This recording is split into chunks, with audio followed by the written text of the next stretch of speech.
Hey everybody, welcome to my bed. Come on, climb on in bed with me. It's no big deal. I'll be a gentleman, I promise. But just lie your head next to mine and listen to what I have to say and see if it resonates with you or not. We'll have a little bit of pillow talk. What I want to talk about, actually, this is my second, political video in a row. And I want to let everybody know that this is not like the norm. I'm not a political. I'm not a pundit. I'm not a political junkie. Most of the time, I try to keep this stuff at a minimum. But however, there are times when things happen, and as I explained in the last video, where I think that I notice a pattern that is interesting, and feel that no one else is talking about it, or maybe they are because I don't, I don't watch that many political channels. The ones that I do watch, I don't watch that often. So I don't know. Maybe people are talking about this or not. But what I thought I noticed, I thought I have noticed lately, and wanted to comment on, is basically, with one exception, the seemingly coordinated crusade to bring down, not every prominent conservative political figure, but several of them, enough of them at once that one begins to notice the pattern. So I'm thinking of 5 men in particular. I'm thinking of Trump, first of all, this probably frivolous suit that they're bringing against him just to try to gum up the works. And all of that. We've heard all about that, right? And then I'm not sure if I'm going to get these in exact chronological order, but maybe in order of importance or in order of prominence. Tucker Carlson getting sacked by Fox just recently, just this past week.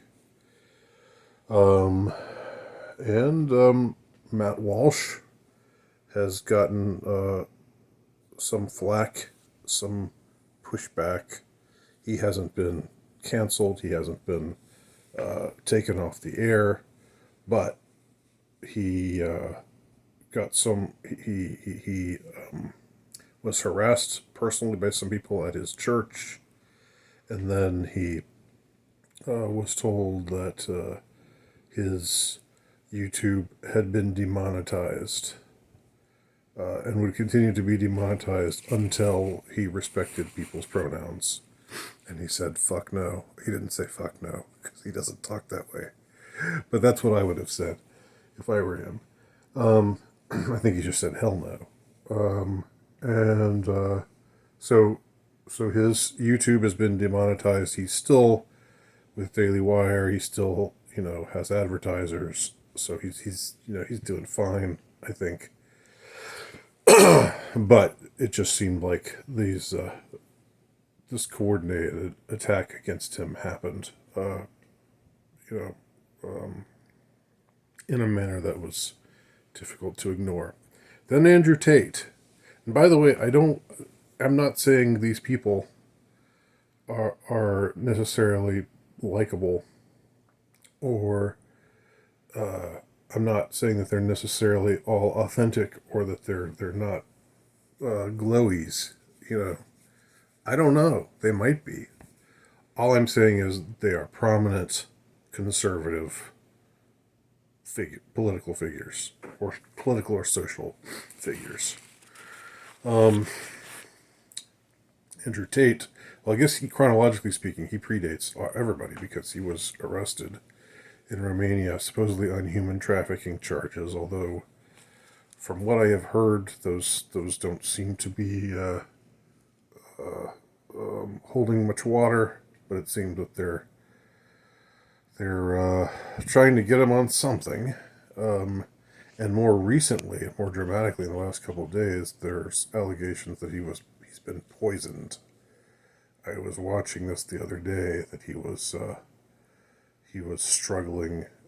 He had a rash on his body, and he was struggling to breathe. And so there's some suspicious signs that he has possibly been poisoned. You know, is he? I don't know. Is he still in Romania? That's kind of the wild east. Stuff can happen out there. It's the frontier. Uh, so yeah, Andrew Tate is the fourth that I've listed, but he was actually the first that received this kind of coordinated effort to bring him down, to break his stride. Before they threw him in jail, they deplatformed him everywhere, right? And again, I'm not.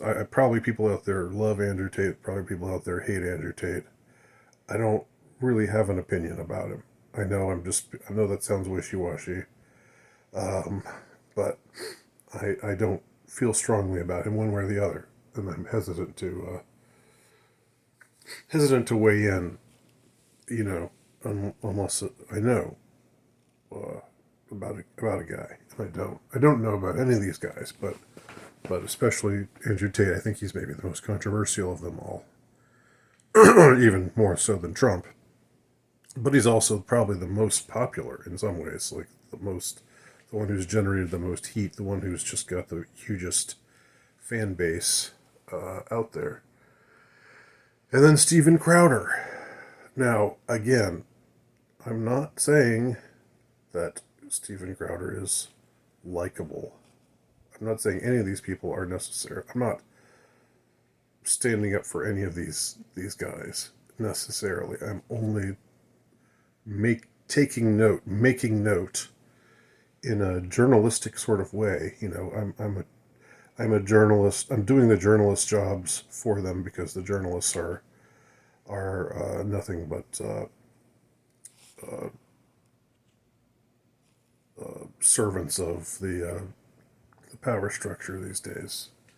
I mean, independent journalists are better than that, but most of the ones that you see in prominent posts are just worthless, worse than worthless, I would say. And I despise them. I despise them heavily, and that's exactly what Tucker Carlson said we should do. In that video that I pointed y'all to, the video that he gave about a month before he got fired by Fox, he said, I feel so ashamed that I've spent all of my life in the media, and I've basically swallowed the lies of the media for so long, and I've come to see that the media is completely worthless, and they don't do anything but serve as their Praetorian Guard for the power elite. I think those are his exact words. Praetorian Guard, I know that was the metaphor that he used. And he said they're deserving of nothing but our contempt. But he also said, I've done a lot of contemptible things. I stood up. I thought, I believed the political class when they told me things, when they told me the Iraq War was justifiable. I believed that. I laughed and scoffed at people who argued against the mainstream narrative of things without giving them a chance. He was very, very candid about this, about how he felt, and it's a powerful interview that I do recommend you watch if you haven't already. But Steven Crowder, I don't think he's been demonetized. I don't think he's been canceled or taken off of YouTube or anything like that. But I do know that this divorce has hit him hard, and his one fellow conservative in particular, Candace Owens, seems to be going after him really hard. And I watched part of a video that she put out the other day, and there was some hidden video footage of Steven Crowder and his wife, who was then 8 months pregnant. And Crowder he did not seem likable at all in this video clip. He seemed really imperious. He seemed condescending. He seemed just completely unpleasant to his wife. Felt sorry for his wife in this video clip, but at the same time, I don't think it constituted abuse. Okay, and I think some people are trying to make the claim that he was abusive. I didn't see abuse in this clip. I saw the guy who was just being a jerk to his wife. I saw a guy who was kind of arrogant and bossy and controlling and so forth. Those aren't, it's not illegal to be that way. And maybe we weren't seeing him at his best. And, it's one shot of a marriage. But all that I had heard before that point was just that his wife had left him, and and that it was her decision to end the marriage, and he wanted the marriage to continue, but she had said that she was done. Now, I've barely watched Steven Crowder at all. I haven't watched him at all, and I don't find him all that interesting of a figure.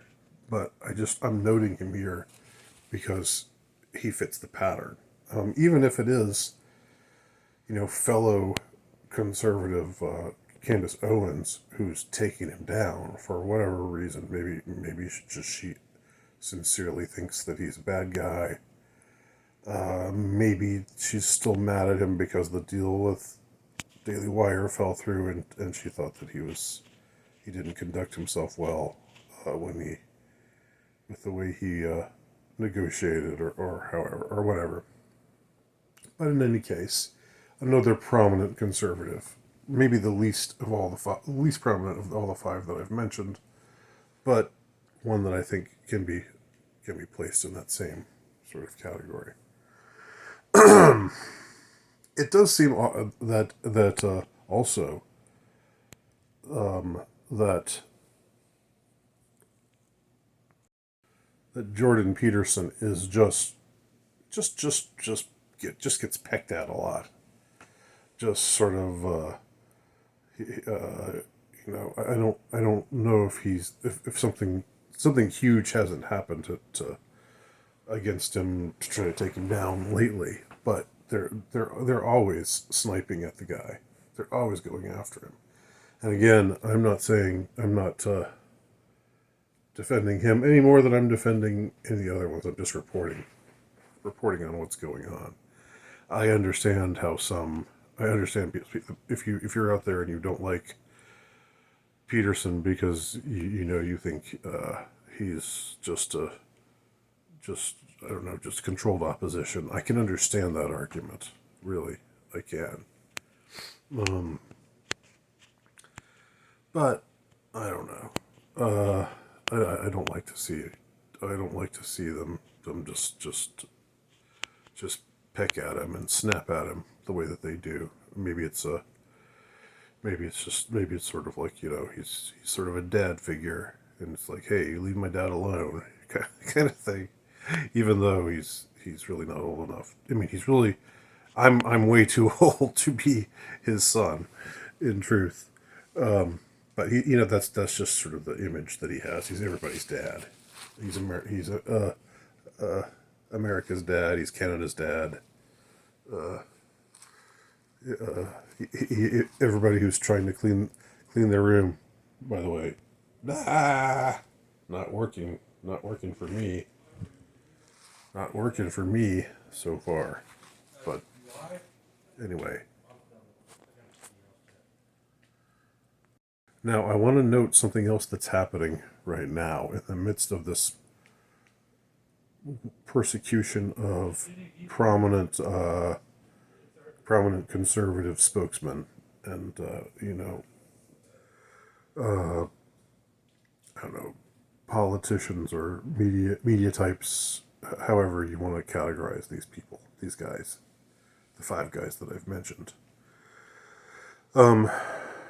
We see that apparently, from what I have heard, one guy is kind of going against the grain. And that guy is Ron DeSantis. Ron DeSantis is supposedly doing all this stuff to sort of prepare for his run for the presidency, and he's going around and being, if what I'm hearing is true, he's going around being groomed by all the sort of powerful people that you have to kiss. You have to go and kiss their ring in order to get their blessing to be the establishment candidate. It seems that he's, DeSantis became popular because he was this anti-establishment figure. He was this guy who was bucking the trends, especially surrounding the so-called pandemic. And he really came out very strong in all of that, and I liked him. I know he's a politician. I know not to trust him, but I generally liked him. But this newest thing that he's doing, he's signing into law something in Florida, which exclusively protects a certain ethnic group. That exclusively protects a certain ethnic group from having mean or nasty things said about them. It's like the anti-hate law or something like that. That he's about to sign into legislation, or has already signed into legislation. So you have all these other guys, these conservative figures they're all being taken to the woodshed in one way or another. But DeSantis is going the opposite way. DeSantis is being groomed to become the establishment GOP candidate, and I think the establishment wants him to become the candidate and to take Trump's place as the candidate. And so, everything I said the other day about how I thought that they were that Biden had re-upped, as it were, that he had opted to run for re-election. Why are they allowing that? Because they're and I said it's just because they're gonna make sure that he wins, even though it would be absurd because he's extremely unpopular, but they're gonna rig things so that he'll win. Now I'm wondering if they're gonna put DeSantis out there and he'll become this more establishment kind of figure. Maybe will we see him do a flip-flop on Ukraine? Again, this is me talking like a political pundit. You can hear my son playing the piano in the background there.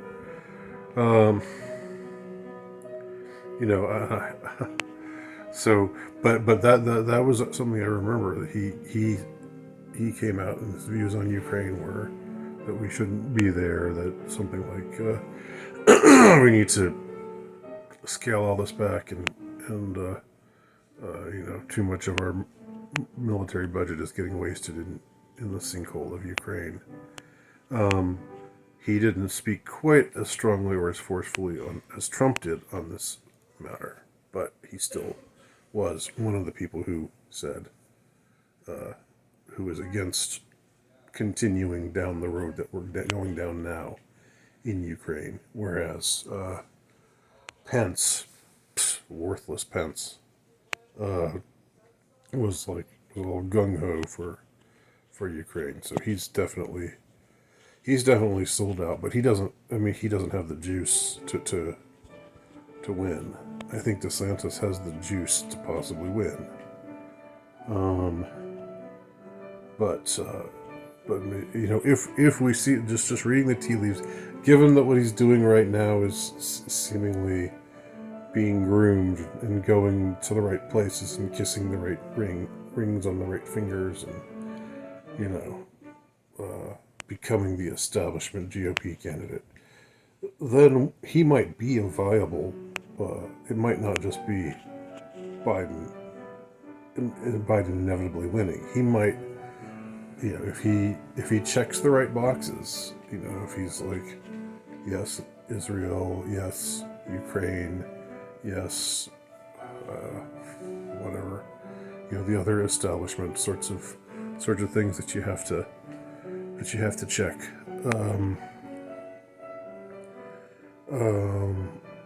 Then maybe he'll get enough support from certain, because the elites are not they're not what's the word? They're not monolithic. We can see that now, even with somebody like Elon Musk and other rich guys who are more like him.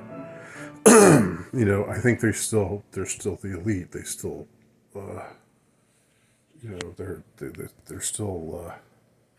I don't think they can be trusted. I mean, I honestly don't. I don't think they aim to do us any good. But I do think that they have, a stance that is more sane and reasonable on things.